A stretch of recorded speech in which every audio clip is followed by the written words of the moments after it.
샬롬 샬롬 샬롬 샬롬. 하나님 사랑합니다. 여러분 주 안에서 사랑합니다. 오늘 로마서 5장 5장 12절 위에 제 성경에는 아담과 그리스도 이렇게 쓰여 있어요. 그래서 오늘 본문이 15절부터 21절이었는데 12절부터 우리 함께 교독해서 읽었습니다.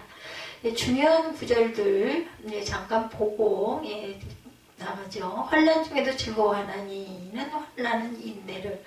너무나 귀한 말씀이죠. 5장 3절에 이뿐 아니라 우리가 환난 중에도 즐거워하나니 이는 환난은 인내를, 인내는 연단을, 연단은 소망을 이루는 줄 알미로다. 우리가 이 말씀 참 귀하게 여기죠. 3, 4절 말씀. 환난 중에도 즐거워해야 함은 환난 중에 인내와 믿음이 하나님의 공의로운 심판의 표가 되기 때문이다. 데살로니가 후서 1장 4, 5절에도 증가합니다. 이 말은 환난 중에 인내로 믿음을 지키면 주님 재림전에 있을 그날 환난을 겪지 않고도 환난을 이긴 것과 같은 인정을 받게 된다. 오줌이나 환난을 당했으면 이제 그냥 인정까지 해준다라는 말씀이죠. 근데 참 말이 쉽지 그 환난이 얼마나 공고합니까? 그러므로 환난을 당할 때 처음 잠시는 낙심할 수 있으나 곧 기뻐하며 즐거워해야 한다는 거죠. 데살로니가 후서 1장 4절에서 7절 봅니다. 모든 박해와 환난 중에서 너희 인내와 믿음으로 이는 하나님의 공의로운 심판의 표요 너희로 하여금 하나님의 나라에 합당한 자로 여김을 받게 하려 함이니 환난을 받는 너희에게는 우리와 함께 안식으로 갚으시는 것이 하나님의 공이시니 이렇게 말씀하고 있어요. 우리에게 안식으로 갚아주신다라는 거죠. 그래서 믿고 가야 되겠죠. 베드로전서 1장 6, 7절에도 너희가 이제 여러가지 시험으로 말미암아 잠깐 근심하게 되지 않을 수 없으나 오히려 크게 기뻐하는도다. 예수 그리스도께서 나타나실 때 칭찬과 영광과 존귀를 얻게 할 것이니라. 아멘. 성령으로 말미암아 하나님의 사랑이 우리 마음에 어떻게 됐어요? 부음바 되었다 이렇게 말하죠. 5절에 소망이 우리를 부끄럽게 하지 아니함은 우리에게 주신 성령으로 말미암아 하나님의 사랑이 우리 마음에 부음바 됨이니. 요한일서 4장 13절에서 21절입니다. 그의 성령을 우리에게 주심으로 우리가 그 안에 거하고 하나님의 우리를 사랑하시는 사랑을 우리가 알고 믿었노니 하나님은 사랑이시라. 아멘. 요한복음 15장 16, 17절에도 열매를 맺게 하고 말씀하죠. 계시록 2장 1절에서 7절에도 처음 사랑에 대해서 말씀합니다. 그의 피로 말미암아 의롭다 하심을 받았다 9절입니다. 그러면 이제 우리가 그의 피로 말미암아 의롭다 하심을 받았으니 더욱 그로 말미암아 진노하심에서 구원을 받을 것이다. 로마서 3장 25, 6절입니다. 그의 피로써 믿음으로 말미암은 화목제물로 세우셨으니 예수 믿는 자를 의롭다 하려 하십니다.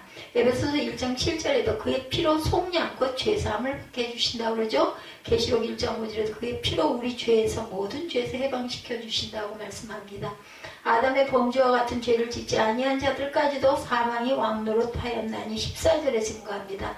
그러나 아담으로부터 모세까지 아담의 범죄와 같은 죄를 짓지 아니한 자들까지도 사망이 왕노릇하였나니 아담은 오실 자의 모형이라. 인류의 조상으로서 아담은 하나님과의 언약을 어겼죠. 이로 인해 이후 모든 사람은 원죄, 죄의 본성을 가지고 태어나 사망에 이르게 되었다. 12절에 증거합니다.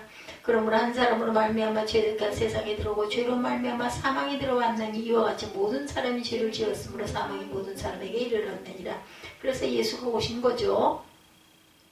한 사람이 순종하지 아니함으로 의인이 되리라. 19절에 18절부터 보면 그런즉 한 범죄로 많은 사람이 정죄에 이른 것 같이 한 의로운 행위로 말미암아 많은 사람이 의롭다 하심을 받아 생명에 이르렀느니라. 한 사람이 순종하지 아니함으로 많은 사람이 죄인 된 것 같이 한 사람이 순종하심으로 많은 사람이 의인이 되리라. 이렇게 말씀합니다. 그래서 첫사람 아담의 범죄로 모든 사람이 죄인 된 것처럼 예수 그리스도 순종하심으로 모든 사람이 그의 이름을 믿기만 하면 죄사함 받고 의롭다 하심을 받게 되었다. 로마서 5장 15절에서 19절에서는 그를 대조시켜 보여주고 있죠. 로마서 5장 15, 6절에 한 사람이 범죄로 많은 사람이 죽었다라고 아담이 그저 아담으로 인해서 그리고 한 사람의 은혜로 많은 사람이 의롭다 하심에 이르렀다. 예수 그리스도십니다. 로마서 5장 17절에 한 사람으로 말미암아 사망이 왕노릇했고 한 사람으로 말미암아 생명 안에서 왕노릇한다라고 말씀하죠. 로마서 5장 18절에도 한 범죄로 많은 사람이 정죄에 이르렀고 한 의로운 행위로 많은 사람이 의롭다 하심을 받아 생명에 이르렀다. 로마서 5장 19절에 한 사람이 순종하지 아니함으로 많은 사람이 죄인이 되었고 예수 그리스도로 말미암아 한 사람의 순종하심으로 많은 사람이 의인이 되었다라고 증거하고 있죠. 그래서 아담과 예수 그리스도는 아담이 예수 그리스도가 오실 모형으로 아담이 있었던 거예요. 바울은 그로 말미암아 그리스도로 말미암아 구원에 이르게 되었다라는 거죠. 구원의 적용을 설명하기 위해서 아담의 대표성을 비유로 들었습니다. 아담의 범죄가 온 인류의 타락을 가져왔듯이 그리스도 한 사람으로 하나님께 대한 순종이 그리스도를 믿는 모든 자에게 구원의 은혜가 임하게 되었다는 거죠. 아담이 인류의 대표로 범죄하여 인류를 사망에 빠뜨렸듯이 그리스도께서는 죽기까지 순종하여 하나님의 공의를 만족시키심으로 사망 권세 아래 잡혀있는 죄인을 구원하셨습니다. 바울은 그리스도로 말미암은 구원의 적용을 설명하기 위하여 아담의 대표성을 비유로 들었죠. 아담의 범죄가 온 인류의 타락을 가져왔듯이 그리스도 한 사람이 하나님께 대한 순종이 그리스도를 믿는 모든 자에게 구원의 은혜가 임하게 되었다. 아담이 인류의 대표로 범죄하여 인류를 사망에 빠뜨렸듯이 그리스도께서는 죽기까지 순종하여 하나님의 공의를 만족시키심으로써 사망 권세 아래 잡혀있는 죄인을 구원하십니다.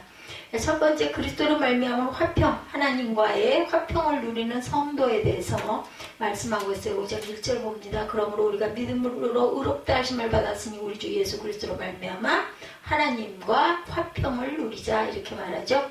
또한 그로 말미암아 우리가 믿음으로 서 있는 은혜에 들어감을 얻었으며 하나님의 영광을 바라고 즐거워하느니라. 인간은 아담의 범죄로 인하여 하나님과 원수됐죠. 거룩하신 하나님께서는 죄와 함께 거하지 아니하시기 때문에 죄로 오염된 인간이 하나님과 화평을 누릴 수 없는 거예요. 그래서 인류를 에덴 동산에서 쫓겨나게 했고 하나님과 원수지간으로 지내게 되었습니다. 이는 곧 인간의 죽음을 의미하죠. 생명의 근원이신 하나님과 원수인 존재는 죽음을 당할 수밖에 없기 때문이다. 이러한 인간의 비참한 상태를 회복시키고 구원하시기 위하여 그리스도를 이 땅에 보내신 거죠. 그리스도께서는 화목제물로 자기 몸을 십자가에 드림으로써 하나님과 죄인 사이로 화목케 하는 역할을 감당하십니다.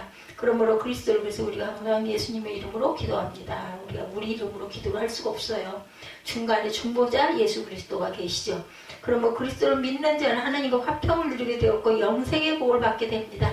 십자가로 화목게 된다. 에베소서 2장 16절이죠. 십자가로 이 둘을 한 몸으로 하나님과 화목하게 하려 하심이라 원수된 것을 십자가로 소멸하시고 하나님과 가까워집니다. 에베소서 2장 13절에 이제는 전에 멀리 있던 너희가 그리스도 예수 안에서 그리스도의 피로 가까워졌느니라. 하나님께 나아갑니다. 히브리서 4장 16절에 그러므로 우리는 긍휼하심을 받고 때를 따라 돕는 은혜를 얻기 위하여 은혜의 보좌 앞에 담대히 나아갈 것이니라. 고난 중에 바라는 영광이라고 3절에 증거하고 있어요. 다만 이뿐 아니라 우리가 환난 중에도 즐거워하나니 이노 환난은 인내를, 인내는 연단을, 연단은 소망을 이룬 줄 알미라. 소망이 우리를 부끄럽게 하지 아니함은 우리에게 주신 성령으로 말미암아 하나님의 사랑이 우리 마음에 부음바 되었다라고 말씀하죠.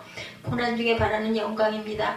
성도와 그리스도로 말미암아 하나님과 화평을 누리는 삶을 살아가는 동안에 이 땅에서 당하는 고난에 대해 언급하면서 장차 소망으로 인하여 고난 중에도 즐거워할 것이라고 말씀하죠. 우리가 환난 중에도 즐거워하나니 환난은 인내를, 인내는 연단을, 연단은 소망을 이루는 줄 압니다.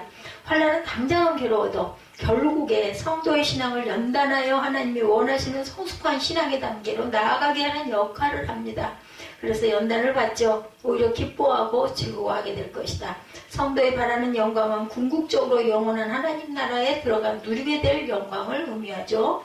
고난으로 연단을 받습니다. 스가랴 13장 9절에 내가 그 3분의 1을 불 가운데 던져 은같이 연단하며 금같이 시험할 것이라. 그들이 내 이름을 부르리니 내가 들을 것이며 나는 말하기를 이는 내 백성이라 할 것이요 그들은 말하기를 야훼는 내 하나님이라 하니라.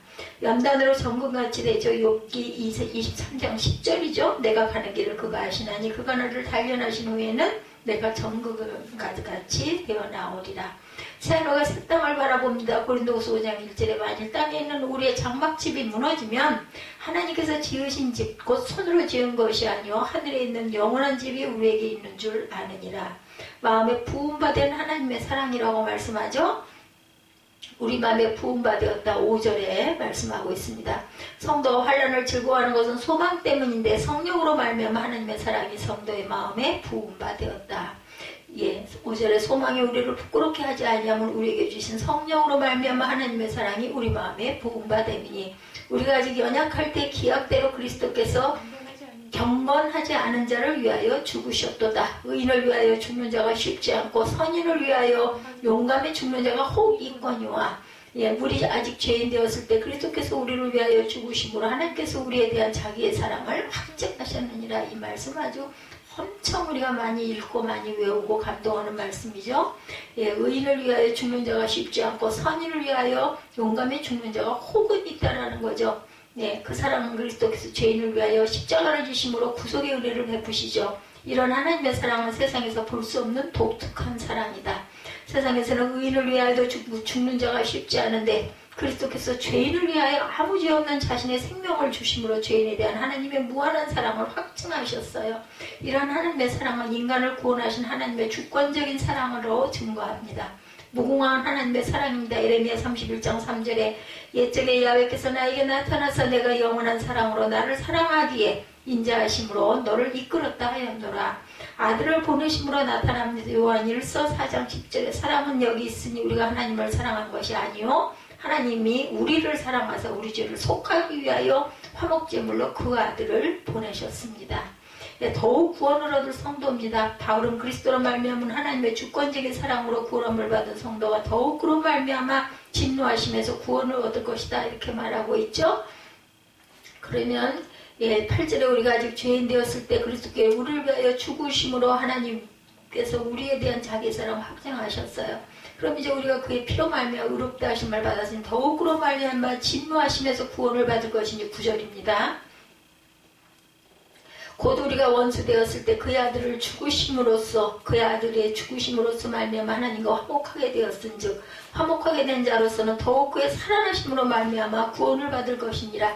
뿐만 아니라 이제 우리로 화목하게 하신 우리 주 예수 그리스도로 말미암아 하나님 안에서 또한 즐거워하느니라 말하죠. 그리스도로 말미암아 하나님의 주권적인 사랑으로 구원함을 받은 성도가 더욱 그로 말미암아 진노하심에서 구원을 얻을 것이다. 그리스도의 죽음으로 하나님과 화목된 성도는 더욱 그리스도의 살아나심으로 인하여 구원을 얻어야 한다는 것입니다. 성도의 구원은 그리스도로 말미암은 구속을 믿음으로 시작되어 신앙의 성장과 더불어 더욱 완성을 향하여 나아가는 것이므로 성도는 구원의 완성을 위하여 신앙생활에 힘써야 함을 강조합니다. 모든 죄에서 깨끗함을 얻어요. 요한 1서 1장 7절에 그가 빛 가운데 계신 것 같이 우리도 빛 가운데 행하면 우리가 서로 사귐이 있고 그 아들 예수의 피가 우리를 모든 죄에서 깨끗하게 하실 것이요 노하심에서 건지시는 예수님이다. 데살로니가전서 1장 10절에 또 죽은 자들 가운데서 다시 살리신 그의 아들이 하늘로부터 강림하실 것을 너희 어떻게 기다리는지를 말한 이는 장래에 노하심에서 우리를 건지시는 누구세요? 예수시니라. 아담과 그리스도입니다. 모든 사람에게 사망이 임하게 한 아담이죠. 아담은 인류의 대표로 하나님과 언약을 맺었다 언약을 어기고 선악과를 따먹음으로 인류를 죄악 가운데 타락시키죠. 그의 타락은 하나님께서 경고하신 대로 인류의 죽음을 가져왔어요. 아담으로 말미암아 임하게 된 죽음의 재앙은 아담 일에 태어나는 그 모든 인류에게 임하게 됩니다. 12절이죠. 그뿐 아니라 우리로 화목하게 하시는 우리 예수 그리스도로 말미암아 하나님 안에서 또한 즐거워하느니라. 12절입니다. 그러므로 한 사람으로 말미암아 죄가 세상에 들어오고 죄로 말미암아 사망이 들어왔나니 이와 같이 모든 사람이 죄를 지었으므로 사망이 모든 사람에게 일어났느니라. 죄가 율법이 있기 전에 세상에 있었으나 율법이 없었을 때도 죄를 죄로 여기지 아니하였느니라. 예, 율법이 없었을 때는 죄를 죄로 여길 수가 없어서 모르니까. 그러나 아담으로부터 모세까지 아담의 범죄와 같은 죄를 짓지 아니한 자들까지도 사망의 왕노릇 하였나니 아담은 오실자의 모형이라. 그래서 아담과 그리스도의 대표성의 원리를 여기서 말씀하고 있죠. 오실자의 모형이라. 그러나 이 은사는 범죄와 같지 아니하니 곧 한 사람의 범죄로 인하여 많은 사람이 죽었은즉 더욱 하나님의 은혜와 또한 한 사람 예수 그리스도의 은혜로 말미암은 선물은 많은 사람에게 어떻게 됐어요? 넘쳤다고 그러죠. 많은 사람에게 넘쳤느니라. 15절입니다. 바울은 아담의 온 인류를 대표하여 하나님과 언약을 맺었고 그가 언약을 지키는 데 실패함으로 인류가 범죄의 영향 아래 빠졌어요. 예, 그리고 그리스도께서 인류의 대표로 하나님의 의를 이루심으로 하나님의 백성을 구원하심을 증거하죠. 아담 아래서 범죄자가 된 자들이 그리스도 안에서 의롭게 되어 구원의 영광을 누리게 되었다는 거죠. 아담 한 사람의 범죄로 많은 사람이 사망에 이른 것 같이 예수 그리스도 한 사람의 순종으로 인하여 구원의 은혜를 입게 되었다. 그리스도께서는 아담과는 달리 하나님의 공의를 만족시킴으로 구원을 이루셨어요. 하나님께서 아담으로 인하여 모든 인류를 죄악 가운데서 태어나게 하셨듯이 그리스도 한 사람의 순종을 보시고 그리스도 안에 속한 자들을 의롭다고 여기시는 거죠. 그러므로 그리스도를 믿어 그 안에 거하는 자는 비록 죄인이라 할지라도 죄사함의 은총을 입어 깨끗하게 된다라는 것입니다. 그래서 은혜로 말미암아 선물은 많은 사람에게 이렇게 넘쳤어요. 또 이 선물은 범죄한 한 사람으로 말미암은 것 같지 아니하니 심판은 한 사람으로 말미암아 정죄에 이르렀으나 은사는 많은 범죄로 말미암아 의롭다 하시니 이름이니라. 한 사람의 범죄로 말미암아 사망이 그 한 사람을 통하여 왕노릇 하였은즉 더욱 은혜와 의의 선물을 넘치게 받은 자들은 한 분 예수 그리스도 통하여 생명 안에서 왕노릇 하리라. 그런즉 한 범죄로 많은 사람이 정죄에 이른 것 같이 한 의로운 행위로 말미암아 많은 사람이 의롭다 하심을 받아 생명에 이르렀느니라. 한 사람이 순종하지 아니함으로 많은 사람이 죄인 된 것 같이 한 사람의 순종하심으로 많은 사람이 의인이 되리라.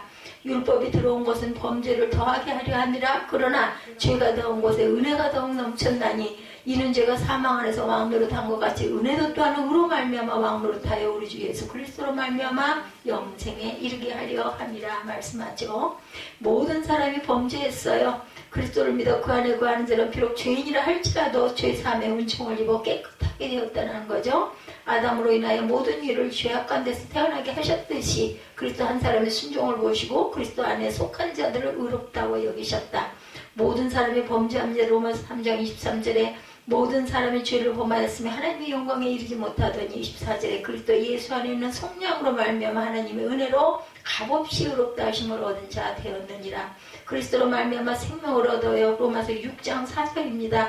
그러므로 우리가 그의 죽으심과 합하여 세례를 받음으로 그와 함께 장사되었나니 이는 아버지의 영광으로 말미암아 그리스도를 죽은 자 가운데서 살리신 것 같이 우리도 또한 새 생명 가운데 생하게 하려 하심이라. 범죄를 더하게 하려는 율법입니다. 바울은 하나님께서 율법을 주신 것은 범죄를 더하게 하려 함이라 말씀하죠. 이는 의인으로 하여금 죄를 범하게 하려 한다는 것이 아니라 죄인의 죄를 더욱 밝히 드러나게 함으로 죄인으로 드러나게 한다는 것이 그래야 회개하고 돌이키지 않겠어요? 그러나 유대의 어리석은 자들은 율법을 지킴으로 스스로 의를 세워 하나님께 의롭다 하심을 얻으려고 노력함으로 교만한 죄악을 범하게 됩니다. 그리스도 안에서 자신의 무능을 깨닫고 율법의 계명을 지키지 못하는 자신을 발견한 자들에게는 율법이 은혜를 더하게 하는 결과를 가져왔어요. 빚을 탕감받았을 때 빚을 많이 진 자가 더 큰 은혜를 입은 것처럼 많은 죄를 사함받은 자가 은혜를 풍성하게 받는 것이 되기 때문이다. 자, 20절 21절입니다. 율법이 들어온 것은 범죄를 더하게 하려 함이라. 그러나 죄가 더운 곳에 은혜가 더욱 넘쳤나니 이는 죄가 사망 안에서 왕노릇한 것 같이 은혜도 또한 의로 말미암아 왕노릇하여 우리 주의 그리스도로 말미암아 영생에 이르게 하려 합니다. 죄의 실체를 알게 하죠. 로마서 7장 7절입니다. 그런지 우리가 무슨 말을 하려 율법이 죄냐? 그럴 수 없느니라. 율법으로 말미암지 않고 내가 죄를 알지 못하였으니 그 율법이 탐내지 말라 하지 아니하였더라면 내가 탐심을 알지 못하였으리라. 내가 탐심이 있구나 이걸 깨달지 못한다는 거. 이런 율법이 없었으면 죄를 깨닫게 하기 위한 율법이다. 로마서 3장 20절입니다. 그러므로 율법의 행위로 그의 앞에 의롭다 하심을 얻을 육체가 없나니 율법으로는 죄를 깨달음이니라. 죄와 은혜의 왕노릇, 죄는 사망 안에서 모든 인류에게 왕노릇하죠. 이는 모든 자가 사망을 피할 수 없음을 의미합니다. 그러나 그리스도 안에 있는 자들은 그리스도로 말미암은 하나님의 은혜에 속하게 되었으므로 은혜가 그들의 왕노릇하게 되었다라는 것입니다. 은혜는 그리스도께서 이루신 십자가의 의로 말미암아 구속의 은총을 받은 모든 자에게 왕노릇하게 되었어요. 그 결과 그리스도로 말미암아 성도가 누리게 되는 영생을 허락받죠.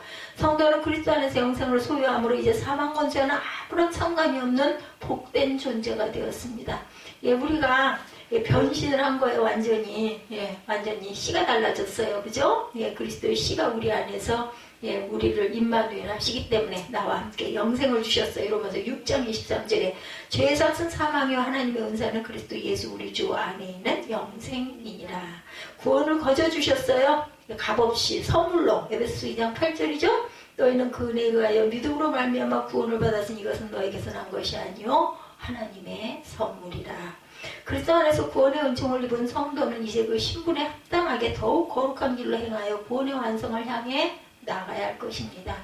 그리스도께서 주신 영생과 자유를 육체의 유욕을 쫓는 데 사용하지 말고 하나님의 구원의 뜻을 이루는 데 사용함으로 하나님의 구원 역사의 목적을 성취해 드려야 되겠다. 육체의 욕심을 쫓는 데 사용하지 말고.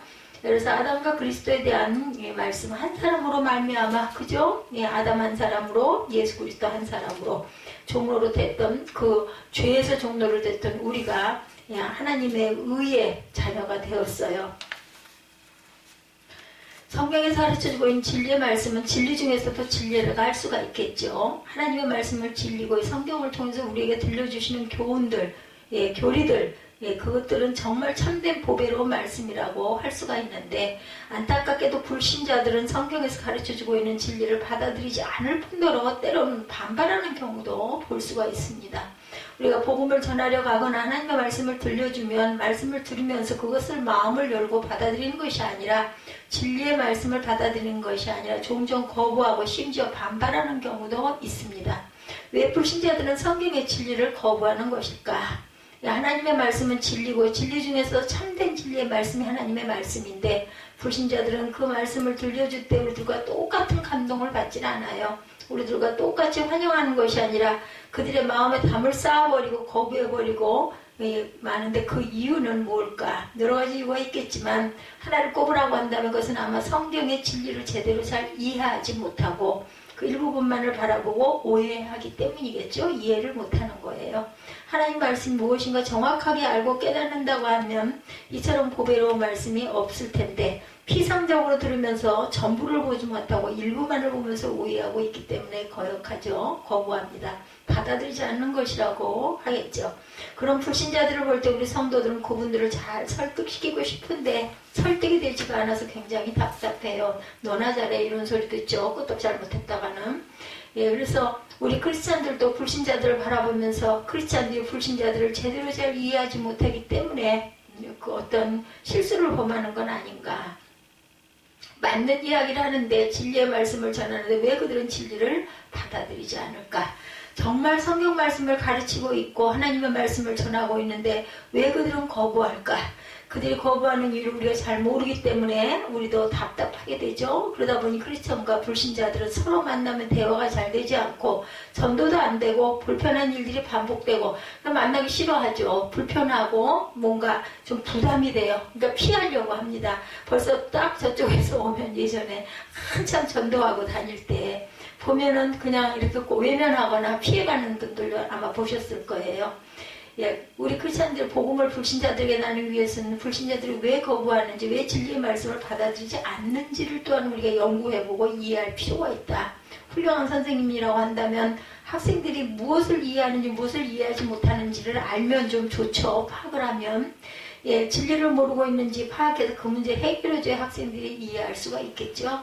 훌륭한 선생님은 누구냐면 문제가 무엇인지를 정확하게 알아내서 그 문제를 해결해 줄 수 있는 사람이 훌륭한 선생님이라고 할 수가 있겠죠.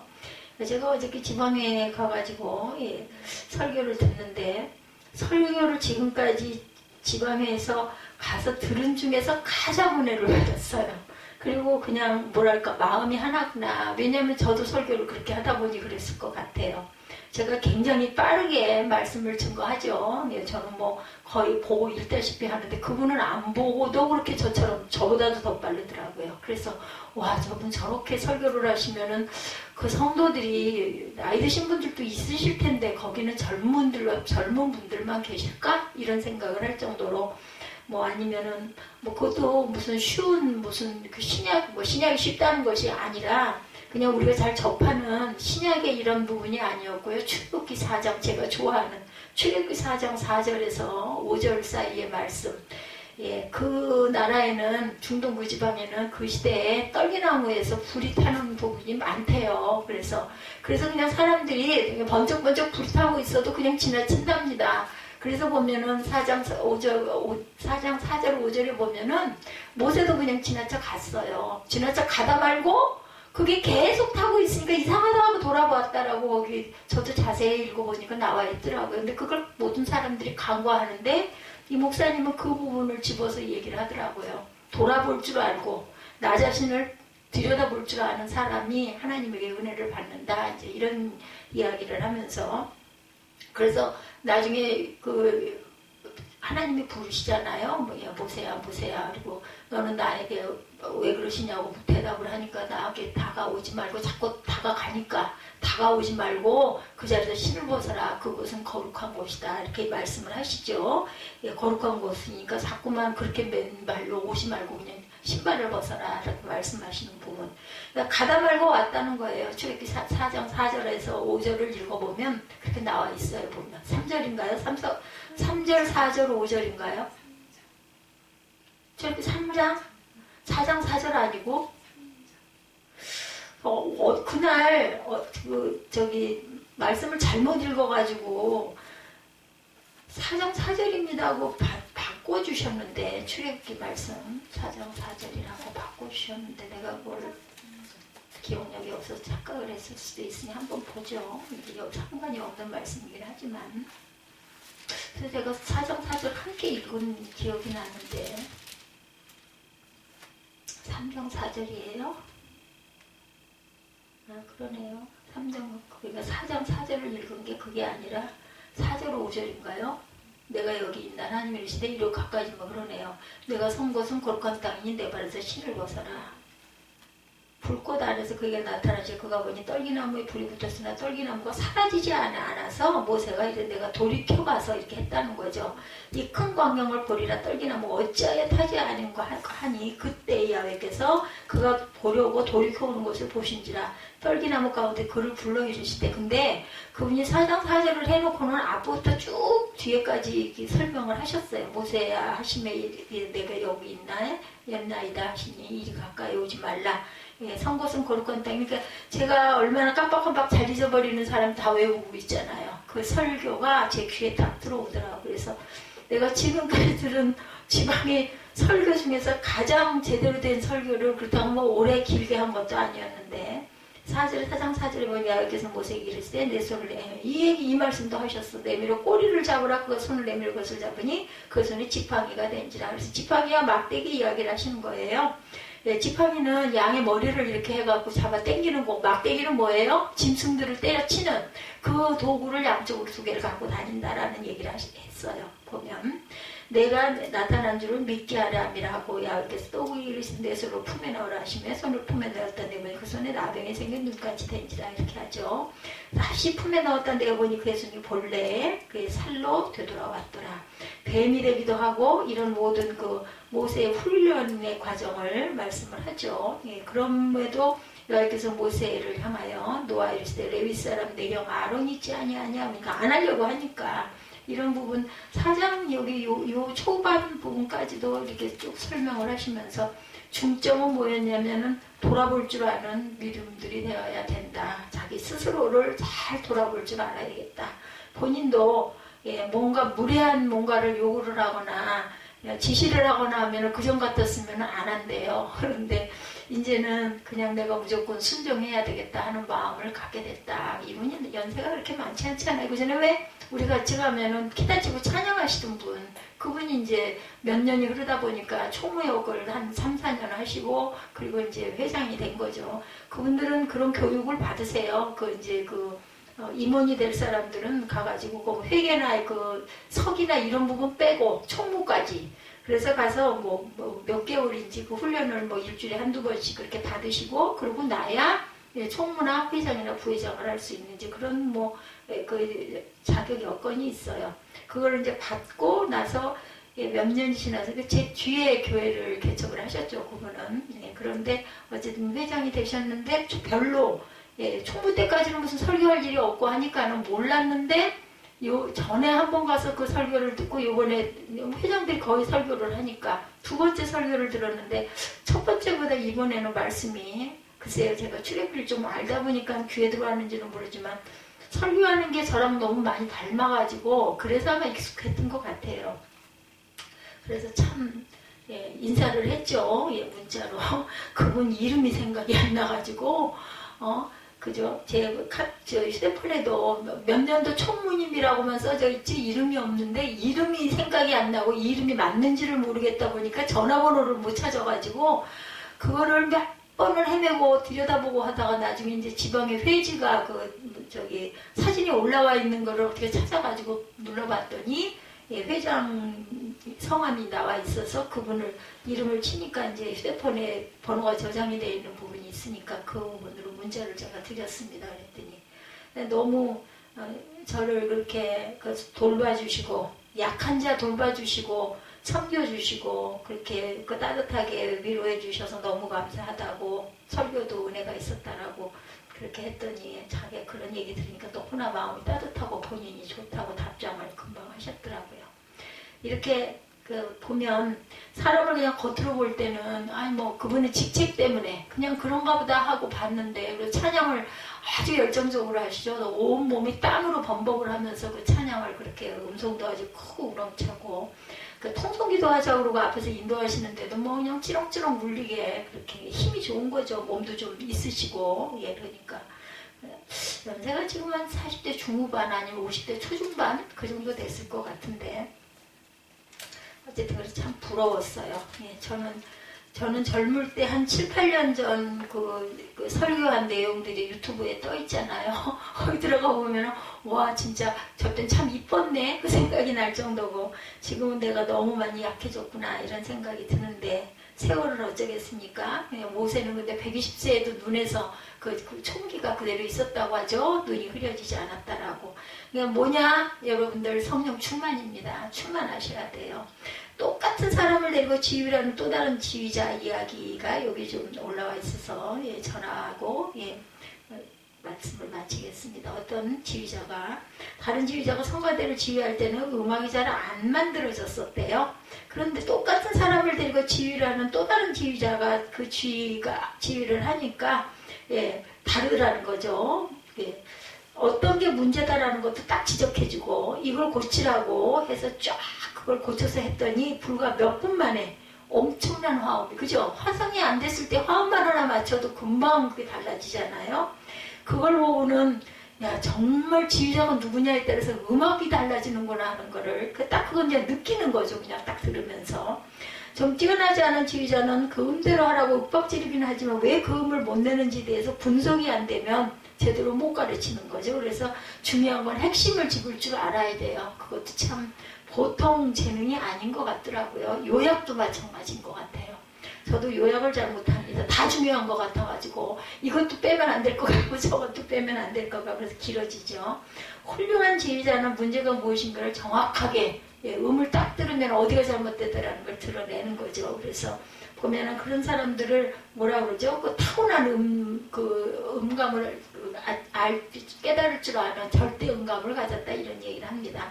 그래서 좋은 음악을 만들어낸다는 거죠. 복음을 전하는 것도 마찬가지입니다. 불신자들에게 복음을 전할 때 먼저 깨달아야 될 것이 있다고 한다면 불신자들이 왜 복음을 못 받아들이는가 이걸 우리가 깨달아서 알아야 된다. 왜 거부하고 있는가. 그리고 또 중요한 건요. 그 사람의 그 품성도 굉장히 중요합니다. 아마 그날 그분이 나를 본질만치하고 회장님네 하고 맨 앞에 딱 버티고 앉았다가 올라가가지고 설교를 했다면 과연 그런 따뜻한 마음이 될 수 있었을까? 이 생각도 들어요. 그렇게 뒤에서 계속 있으면서 역대 회장들 그러지 않았어요. 근데 저뿐만이 아니라 모든 것들을 뒤에서 이렇게 챙기고 거기는 그분 교회가 아니잖아요. 거기 그 부회장님 교회였는데 부회장님은 아예 그런 거는 아예 거리가 멀고 뭘 물어보거나 하면 이제 그거만 가까스로 뭐 주차 이런 부분 그분이 또 경조비를 받는 분이기 때문에 그런 부분 그 핵심적인 부분 물어보면 그거 대답하는 게 급급하지 모르는데 그 회장님이 아예 그 교회 그 담임 목사인 것처럼 뒤에서 그걸 일일이 다 사람들에게 뭐 드시라고도 하고 또 저는 맨 뒤에 앉아있다 보니까 뭘 좀 차례도 드시라고 쉬는 시간 있잖아요. 잠깐 회의하기 전에. 그럼 뭐 먹을 것도 없고 마땅치도 않고 그래서 그냥 가만히 앉아 있었더니 안 됐었는지 뭐 차라도 좀 마시라고 뭐 차 먹을 게 뭐 있어야지 가서 이렇게 들여다보다 돌아왔더니 생강차를 조금 포트에다가 조금 남은 걸 갖고 와가지고 컵에다 반 조금 넘게 따라주시면서 생강차라고 좀 따뜻하게 목이라도 축이시라고. 그리고 꼭 가서 식사를 같이 하고 가시면 좋을 것 같다고 그래서 제가 음식을 많이 먹어도 안 되고 또 먹고 나도 소화도 잘 안 되고 그래서 저는 아마 식사는 안 하고 갈 것 같습니다. 그랬더니 또 그 성현아 목사님이 또 계속해서 아들 데리고 와가지고 점심을 꼭 먹고 가라고 몇 번을 그 양반이 또 그렇게 챙기시더라고요. 그러면서 아유 내가 모시고 간다니까 왜 그렇게 누가 있었냐고. 그래서 아유 누가 저 에스코트를 해줘서 그냥 차로 왔다고. 근데 애가 나가는 걸 봤어요. 그 앞에까지 데려다 놓고 뒤돌아가는 걸 보고 쟤는 누구냐고. 그래서 아들이라고 그랬더니 들어와서 같이 예배를 드려야지. 아유 뭐 요즘 아이들이 말을 듣느냐고. 그냥 잠을 못 자가지고 아마 차에 가서 잘 모양이라고 그랬더니 또 쫓아나가시더라고요. 근데 얘가 간 게 아니라 화장실에 있었어요. 카톡으로 사무엘아 갔니? 그랬더니 아니 나 화장실인데 왜? 그러더라고. 그래서 너희 여기 와가지고 인사도 하고 잠깐 예배 드리다가 살짝 빠져나갔는지 그러면 될 걸. 그랬더니 신발이 그래갖고 저도 더 이상 얘기를 안 했어요. 슬리퍼 차림이라서. 그랬더니 그럼 내가 다시 가? 그러더니 됐고 나중에 끝날 때쯤 돼서 연락을 하라고. 그럼 내가 모시러 갈게요. 연락은 무슨 카톡을 몇 번을 하고 전화를 걸고 해도 소리가 없어서 지하 4층까지 엘리베이터 타고 내려가가지고 아니 미로 같아. 막 이 구석 저 구석 얼마나 꼬불탕 하는지 온통 한 바퀴를 돌아도 차가 안 보여가지고 다른 사람들은 턱턱 차 타고 가는데 아주 그때 고생을 좀 했죠. 가보니까 문을 열고 들어가도 모르고 자. 안 일어나. 소리를 질러도 안 일어나고 한참 기다려가지고 일어나서 그 밥집을 싫다고 그러길래 그럼 말하라. 보내놨었거든. 그 밥집 주소를. 그랬더니 또 그걸 뚜둑 치더니 가더라니까요. 그러더니 아니 뭐 어쨌든 돈 안 들고 밥 한 끼 잘 먹었네. 그거 그 보쌈 비슷하게. 근데 무슨 보쌈은 없고 그냥 그 매운 그거 그 홍어회 비슷한 거 그거 하고 그냥 돼지고기 삼겹살 같이 구워는 나는 줘도 안 먹을 것 같은 그런 고기 몇 점. 맨 나중에 그나마 칼국수 쬐끔 끓여줘가지고 그거 국물 먹고 배가 불렀지. 그 국물. 그건 죽 같으니까 그냥 칼국수 몇 가닥하고 계란 하나 이렇게 풀어가지고. 어쨌든 그 시간 내내 그거 먹기를 그 잔소리를 있는 대로 들으면서 사무엘은 씩씩하게 웃으면서 먹고 먹자마자 나 다 먹었으니까 얼른 가야지. 그러고 일어나는 바람에 나도 얼른 따라서 일어났죠. 예, 맞아요. 참 어디 가서 내가 그분을 보면서 나도 말을 좀 줄이고 참가해야 되겠다. 될 수 있으면 말을 좀 아끼고 안 해야지. 저렇게 됐다가는 큰일이다. 나이가 먹으면 그렇잖아요. 한 말 또 하고 한 말 또 하고 하게 되는데 세상에 그 시간 내내 시작해서부터 끝날 때까지 그 얘기를 했으니 얼마나 힘들어. 내가 힘들어 죽겠던데 마음속으로. 야 사람이 저렇게도 변하는구나 싶더라니까요. 예, 내가 맞는 이야기 하니까 옳은 이야기 하니까 듣는 것이 당연하다고 생각하면서 계속 얘기하는 거죠. 옳은 얘기 좀 맞는 얘기예요. 그런데 그 얘기를 반복을 계속하면 나중에는 정말 이제 좀 그만 좀 하지 이 생각이 들죠.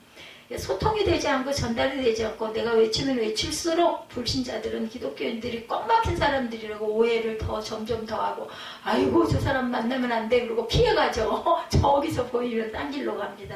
성경에 나오는 교리 가운데 성경에서 가르쳐주고 있는 진리들이 다 진리의 말씀인데 불신자들이 쉽게 받아들이지 못하는 교리. 이게 무엇이냐면 오늘 본문에 기록된 말씀과 연관지어 생각해 본다면 원죄의 교리죠. 우리들의 조상인 아담과 하와가 범죄함으로 죄가 세상에 들어왔고 그 한 사람 때문에 모든 인류가 죄 가운데 빠지게 됐으니까 이해하기가 좀 어렵죠. 그래서 모든 사람들이 다 원죄를 가지게 되었다. 그래서 심판을 받아 멸망할 수밖에 없는 심각한 상태에 이르게 되었다라는 것이 성경에서 말하고 있는 원죄의 교리인데 이걸 안 믿는 사람들이 받아들이겠냐고. 도대체 예수 그리스도가 누군데 2000몇 년 전에 있었던 십자가에 못 한 번 박혔던 그분 때문에 우리가 무슨 구원을 받고 죄사함을 받고 아담이 죄 지었다고 해서 우리 모두가 왜 딱 타고난 죄인이냐 이해 안 된다는 거죠. 예. 신앙생활을 오래 하신 분들이라고 한다면 이해할 수 있고 받아들일 수 있지만 불신자들은 마음이 닫혀버립니다. 말도 안 되는 소리를 하고 있어. 이제 이렇게 되는 거죠.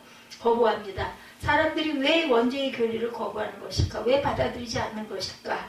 그것은 이 말의 뜻을 모르기 때문에 받아들이지 않는 것이 아니라 무슨 말을 하고 있는지 알긴 하는데 그게 내 마음으로 용납하기 그게 나랑 무슨 상관이야 이렇게 생각을 한다는 거죠.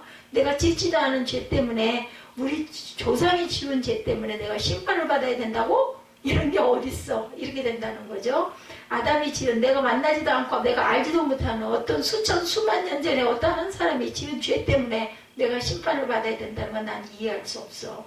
로마서 5장 12절이죠. 그러므로 한 사람으로 말미암아 죄가 세상에 들어오고 죄로 말미암아 사망이 들어왔나니 이와 같이 모든 사람이 죄를 지었으므로 사망이 모든 사람에게 이르렀느니라. 인류의 조상인 아담과 하와가 하나님의 말씀을 거역함으로 말미암아 죄를 지었는데 그것 때문에 모든 인류가 죄 가운데 있게 되었고 심판을 당하게 되었다는 말씀을 설명하는데 이것은 불신자들이 이해할 수가 없습니다. 세상에 이런 법이 어디 있냐고 불평불만을 하죠. 우리 크리스천들 중에도 이 교회를 도무지 이해할 수 없다고 거기를 갸우뚱거리는 사람들이 많이 있다라는 거죠. 요즘 특히나. 그래서 원죄의 교리를 설명하기 위해서 여러 가지 비유를 들어서 설명을 합니다. 어떤 비유로 설명하느냐? 대표의 원리에 해당하는 비유를 사용하는 거죠. 한 나라의 대통령이 한 나라의 왕이 했던 결정은 그 사람에게만 영향을 미치는 것이 아니라 그 국가 전체에 영향을 미친다. 이런 이야기를 한다는 거죠. 한 나라의 임금이 전쟁을 하기로 결정하면 임금만 싸우는 것이 아니라 그 나라 전체가 전쟁의 포화 가운데 들어가게 되고 모두 다 고난을 당할 수밖에 없고 지게 되면 뭐가 돼요? 포로가 되죠. 그리고 속국이 됩니다. 지금도 뭐 그렇지 않습니까? 그래서 공산당과 대치를 하고 있어요. 우리는 아직까지도 그죠? 끝나지 않고 한 가정이 결정한 것은 그 사람에만 해당되는 것이 아니라 가족 식구들 전체에 영향을 미치는 것이고 한 회사의 사장이 결정한 것은 그 결정으로 말미암아 사장만의 문제가 아니라 그 회사 구성원 전체에 문제가 미칠 수 있다라는 그런 이야기를 하면 조금은 이해를 하기는 하는데 바이러스가 왔다고 말할 수 있겠죠. 어떤 사람의 잘못으로 인해 바이러스가 확산되게 되었다고 한다면 한 사람의 잘못으로 말미암아 온 나라 백성이 다 고통을 당하게 되는 것이 바이러스, 지금 우리가 경험하고 있는 현 시대의 문제는 아닌지, 이와 마찬가지로 아담이 죄의 문을 열었고 그 죄로 말미암아 모든 인류가 하나님의 심판을 받을 수밖에 없는 상황에 이르렀다고 설명하는데 그런 이야기를 할 때 우리 크리스천들은 수긍을 합니다. 이해하고 그래서 믿음이 생기고 그래서 믿죠. 불신자들은 이런 이야기를 들어도 절대로 안 받아들이는 거죠. 이런 이야기들은 아무리 설명해 주어도 그것을 받아들일 수 없다고 거부하는 이유, 그것은 억울하다는 생각을 하기 때문이다. 내가 죄를 안 지었는데도 내가 알지도 못한 어떤 아담이라는 사람의 죄 때문에 내가 심판을 받아야 한다면 그걸 누가 받아들이겠는가? 억울하다는 거죠. 이 불신자들의 마음 가운데 어떤 질문이냐면 원죄의 교리를 말하면 불신자들의 마음 가운데는 과연 그런 하나님은 공정하신 하나님인가? 왜 죄 짓지 않은 우리까지도 이런 얘기를 한다는 거죠. 우리가 기대하는 하나님, 우리가 바라는 하나님, 하나님이라고 한다면 그 하나님 공평하신 하나님이어야 한다. 죄 지은 사람이나 벌을 줘야지 이렇게 생각을 한다는 거죠. 공정한 것은 선을 행한 사람에게는 상을 주고 악을 행한 사람에게는 벌을 주어야 공정하다는 것. 하나님이 전혀 공정하지 않다고 말하는 것처럼 느껴지기 때문에 거부하는 거죠. 그런 막대먹은 하나님, 공정치 못한 하나님, 불공평한 건 나는 믿을 수 없어. 그러려면 차라리 나 자신을 믿어. 이런 소리를 한다는 거죠. 부실 수사하면서 그런 사람들을 풀어주는 편파적인 법 집행을 한다고 한다면 그게 무슨 공정이고 공평이냐 이렇게 얘기합니다. 하나님 마치 그런 불공평한 하나님인 것처럼 정말 아무런 죄가 없는 사람들에 불구하고 다른 사람의 죄 때문에 심판을 받는다고 한다면 그 하나님, 우리가 기대하는 공정한 공평의 하나님은 전혀 거리가 멀다고 불만을 느끼는 거죠. 불신자들의 반발입니다. 원죄에 대해서 설명하면 할수록 그렇구나라고 받아들이게 되는 것이 아니라 그런 게 어딨어 이렇게 된다는 거죠. 따라서 원죄에 대해서 설명을 하기 위해서는 이 사람들에게 원죄가 어떻게 설명되고 있는지 정말 근사한 비유로 설명하기보다는 하나님이 공평하신 하나님이고 공정하신 하나님인가에 대한 질문부터 대답해 주어야 하는데 그래야 그 다음 단계로 넘어갈 수 있겠죠. 크리스찬들 뿐만 아니라 불신자들 모두가 대부분의 많은 사람이 오해하고 있는 것 중에 하나가 원죄라고 하는 것이 내가 죄가 없는데도 불구하고 다른 사람의 죄 때문에 내가 심판을 받을 수도 있겠다라는 오해입니다. 결국 그런 내용이 아니라 우리가 멸망당하는 것은 내가 죄가 하나도 없는데도 불구하고 멸망당하는 건 아니죠. 성경에서 말하고 있는 것이 무엇이냐? 우리가 다 죄인이 되어서 죄를 지어버렸기 때문에 하나님의 심판을 받게 된다는 것입니다. 우리가 왜 하나님의 심판을 받게 돼요? 죄가 없음에도 불구하고 한 사람 때문에 심판받는 것이 아니라 우리가 다 죄를 짓는다는 거예요. 예, 그렇기 때문에 율법이 필요하다는 거죠. 심판을 당하게 되었다고 하는 것이 성경 전체의 가르침입니다. 완벽한 사람이 없어요. 어떻게 죄를 안 짓고 살겠느냐는 거죠. 생각도 죄잖아요. 생각한 것도. 그래서 우리 가운데 누구도 하나님 앞에 서게 된다고 한다면, 마지막에 우리가 하나님의 심판대 앞에 서게 된다고 한다면 하나님 앞에 억울하다고 항변할 수 있는 사람은 단 한 사람도 없다. 예, 나도 그래서 인생을 잘 살았어야 하나님 억울해요. 그래도 나는 인생 착하게 살았어요. 근데 내가 왜 아담 때문에 지옥을 가야 합니까? 이런 마음을 갖게 된다는 겁니다. 그러므로 한 사람으로 말미암아 죄가 세상에 들어오고 죄로 말미암아 사망이 들어왔는 이와 같이 모든 사람이 죄를 지었으므로 누구도 하나님 앞에 서면서 내가 죄가 없는데 억울하게 심판을 당했다고 할 사람은 단 한 사람도 없다는 거죠. 아담이 죄를 짓고 다른 사람들 죄를 안 지었어도 망하는 게 아니라 죄를 지었던 모든 사람들이 죄를 지었다. 사망이 모든 사람에게 이르렀느니라고 설명하고 있다라는 거. 하나님의 심판을 받을 수밖에 없는 처지에 놓인 것. 예, 우리가 항상 말씀하신 것처럼 하나님의 진노를 받을 수밖에 없는 처지에 있는 저와 여러분이라는 것을 기억해야 된다는 거죠. 아담 때문에 망하게 되었다는 것은 아닙니다. 바울은 왜 이렇게 헷갈리는 표현을, 우리가 정말 오해를 할 만한 표현을 사용하고 있는 이유는 무엇일까? 그것은 바로 한 사람 예수 그리스도로 말미암아 우리가 구원받게 되었다는 사실을 강조하기 위해서, 그죠? 아담과 대비합니다. 아담으로부터 시작된 죄의 역사가 계속해서 이루어지고 왔는데 결국 한 사람이신 예수 그리스도로 말미암아 그분께서 하나님 앞에 철저하게 순종하시고 십자가의 일을 가심으로 말미암아 우리를 구원해 주신 놀라운 은혜의 사건 때문에 우리가 구원받게 되었다는 것을 강조하는 거죠. 감사하게도 한 사람 때문에 모두가 멸망받게 됐다고 하면 반발을 하는데, 살게 되었다고 하면 반발 안 해요. 어쨌든 간에 살게 됐으니 됐지 뭐, 이렇게 생각을 한다는 거죠.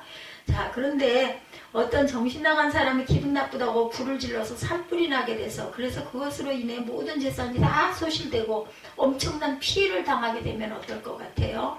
어떤 이기적이고 무책임한 탐욕적인 사업가가 공사를 제대로 하지 않아서 그것이 무너지고 수많은 사람이 죽고 다치고 재정적인 피해를 보게 되는 그런 엄청나고 끔찍한 일이 일어나는 그 피해를 당하고 사는 거, 오늘날 우리들의 모습이기도 하다라는 거. 한반도에서 전쟁을 일으켰던 독재자 때문에 동족산절의 비극을 겪어야 했었던 우리나라의 슬픈 과거의 역사도 마찬가지입니다. 그런 일들이 과거에만 있었던 것이 아니라 지금도 계속해서 자꾸 일어나고 있죠. 예, 경찰들한테 12번이나 그죠? 연락을 하고 문자를 하고 전화를 했는데도 모두 다 밀고 그죠? 뭐 자동차 속에서 몇 시간을 앉아 있었대요. 그 길 막힌 것 때문에 그거를 내려서라도 뛰었으면 될 건데 안 뛰고 길 막혔다고. 그러는 가운데 사람들은 죽어가고 있었던 건데, 이제 와서는 이제 서로가 회피를 하고 도대체 왜 연락을 빨리빨리 안 했느냐, 그거 누가 무슨 원인이냐, 지금 그거 따지고 있죠. 서로 싸우고 있어요. 이미 사람들은 다 돌아가고 말았는데, 정치인들에게 늘 소망 뒀다가 어때요? 자꾸 실망하게 되죠. 예, 쥐엎어버리고 새로운 정치인이 당선된다고 한다면, 새로운 교육감이 당선이 된다면, 정권이 바뀌어버린다면 기대를 거는데 나중에 보면은 전만도 못하다는 소리들을 많이 하는 안타까운 일들을 경험하고 있습니다. 현재 정치인들이 우리들의 문제를 해결해 줄 수 있는 메시아가 아니기 때문이죠. 우리가 정치에 대해서 무관심해야 한다고 하는 그런 의미는 절대로 아니죠. 비교적 정치계에 사악한 정치인도 있고 의로운 정치인도 있기는 합니다. 선거 때마다 우리가 잘 구분해서 투표해야 하는데 투표를 안 할 수는 없어요. 근데 뽑아놓고 나서 보면은 그보다 더 못한 일들이 계속 일어나고 있습니다. 그래서 우리 미래가 아직 불투명한 가운데 점점 어려움에 처해가고 있죠. 돈이 우리들의 메시아일 수는 없어요. 우리들이 또한 자녀들에게 소망을 걸기도 하죠. 우리가 좋아 보이는 모든 것에 소망을 겁니다. 그렇지만 모든 것들이 우리의 기대를 충족시키는 것이 아니라 배신하는 것이고, 우리들의 궁극적인 메시아가 당연히 될 수가 없죠. 뭐 돈이 많다고 돈을 쌓아놓고 있다고 해서 그것이 우리에게 행복을 주는 건 아니죠. 사람도 마찬가지입니다. 자녀가 됐든 배우자가 됐든 믿을 존재는 아니에요. 돌봐주고 사랑할 존재입니다. 예수께서 이 세상에 오셔서 하나님께 참된 순종을 하셨죠. 수많은 유혹 가운데서 하나님의 말씀에 철저하게 순종하셨을 뿐만 아니라 십자가에 달리시기까지 순종하셔 생명을 내놓고 십자가 위에서 우리 모두를 위하여 피 흘리시고 돌아가시고 예수께서 죽으심으로 말미암아 우리가 구원을 받게 됐어요. 왜? 어떻게 구원받았어요? 살아나셨기 때문에 구원받은 겁니다. 부활을 안 하셨다면 구원이 우리에게도 없습니다. 한 사람 때문에 억울하게 우리가 심판을 당하는 것은 아닌데 그 한 사람 때문에 예수님 때문에 우리가 심판을 받을 그 위치 가운데서 살아나서 구원을 얻게 되었다는 것 다시 한번 기억하면서 날마다 믿음으로 감사하며 살아가는 우리 모두가 될 수 있기를 주님의 이름으로 축복합니다. 1998년에 나왔던 아주 오래된 영화 아마겟돈 이 영화 기억이 납니다. 브루스 윌리스라고 하는 아주 유명한 배우가 출연을 했던 영화인데 기억이 나십니까? 영화는 담석 쌓고 살아서 근데 저는 이 영화는 이름도 기억이 나요. 해리스 포터 스태퍼라고 하는 사람이 바닷가 가운데서 시추라는 시추곰이었죠. 근데 이 시추곰이 지구를 살려낸다고 하는 그런 스토리였습니다. 어느 날 하늘에서부터 갑자기 이상한 물체들이 땅으로 자꾸 떨어져요. 우주로부터 유성 같은 것들이 자꾸만 내려서 자동차에 떨어지고 건물에 떨어지고 온 세상에 난리가 나게 된 상황을 가정한 영화였어요. 정부에서 도대체 이게 어찌된 일인가 하고 연구를 했더니 알고 보니 지구를 향해서 다가오는 소행성이 하나 있다라는 거죠. 텍사스 크기만한 소행성이 지구를 향해서 달려오는 가운데 진입해 오고 있는 가운데 거기 주변에 있던 유성들이 지구로 떨어져서 재앙이 일어나고 있는 일, 이런 일들이 혹여 앞으로 미래에 있을 수도 있겠죠. 그죠? 그래서 계산을 해봤더니 소행성이 18일 뒤면 지구와 부딪혀서 지구와 지구에 부딪혀 큰 재앙이 나타나게 되는데 그 재앙으로 인해서 어떤 결과가 나타나게 될 것인가, 지구에 있는 모든 인류가 죽게 된다는 그런 결론이 나왔다고 합니다. 이 영화 내용이. 그래서 정부에서는 이 문제를 해결하기 위해서 여러 가지 방법을 쓰는데 우주선을 보내서 소행성에 도착하게 만들어서 소행성에 드릴로 뚫어가지고 땅속 깊이 800피트의 긴 동굴을 뚫어서 그 안에 폭탄을 집어넣고 폭파시켜서 행성이 지구로 오는 것이 아니라 반쪽으로 갈라져서 지구를 비켜가도록 만드는 작전을 수행하게 된 거예요. 어마어마한 수행이죠. 얘기만 들어도. 그래서 여기에 뽑힌 사람이 바다 한가운데서 시추하고 있던 그 시추공들이 뽑힌 거죠. 해리 스탬퍼와 14명의 시추공들은 그런 이야기를 들었을 때 자진해서 그 우주선에 2대로 나눠 타고 소행성으로 향해서 날아갑니다. 자신들이 하겠다고. 그리고 그 소행성에서 구멍을 뚫고 폭발을 시키고 폭탄을 집어넣고 돌아와서 지구상에서 폭발을 시키기만 하면 되는 거였어요. 근데 이렇게 쉽게 끝나면 얼마나 좋겠어요. 여러 가지 문제들이 있었고 소행성으로 가는 동안에 부딪히고 유성에 부딪히고 해서 망가지고 불시착하게 돼서 겨우 내려서 땅을 파는데 땅이 강철과 같은 곳에서 파기가 쉽지가 않았습니다. 그래서 여러 가지 어려운 일들을 해가면서 결국 800m, 800피트를 뚫었다고 그래요. 800피트면 굉장히 길다고 그러죠. 미터보다 길 텐데 가지고 뚫어서 핵폭탄을 넣고 돌아가기만 하면 됐어요. 멀리서 단추만 누리면 됩니다. 근데 원격 장치가 고장이 났어요. 14명 중에 몇 명 살아남았는데 그 중에 한 사람만 남아서 폭탄을 수동으로 폭파시켜야 되는 임무가 주어집니다. 제비 뽑기를 했어요. 누가 뽑혔을 거예요? 주인공이 딸을 사랑하는 어떤 한 남자가 뽑혔습니다. 딸 하나가 있는 남자가. 근데 이 주인공이 그 남자를 굉장히 싫어하는데 그 사람이 뽑혀서 이제 그 사명을 받게 됐어요. 해리 스탬퍼는 자기 사위가 될 그 사람을 데리고 배웅을 나가고 내가 배웅해주겠다고 하면서 가다가 동굴 굴 속으로 들어가려고 하는 순간 AJ라고 하는 딸의 남자친구를 밖으로 밀쳐버리고 해리 스탬퍼가 자기 자신이 문을 닫고 그 밑으로 들어갑니다. 그러니까 딸을 부탁하네 마지막 말을 남기고 결국 그 사람이 희생됨으로 임무는 몇 초를 남겨놓고 성공을 시키고 소행성을 깨버리고 지구가 살게 되었다라는 이런 해피엔딩의 이야기. 그러니까 희생이 되긴 하죠. 주인공이 희생을 당합니다. 영화에서는 볼 법한 그런 이야기입니다. 영화라는 것은 우리에게 있을 수 없는 갈망들을 표현하는 영화이죠. 그것을 보면서 막 손에 땀을 쥐고 나중에는 아유 뭐 잘 되면은 막 마음이 내가 더 같이 기쁘지 않아요? 현실 세계에서는 만날 수 없는 일입니다. 우리를 구원해줄 메시아가 없는가라는 그런 갈망을 영화 속에 투시하고 있는 것입니다.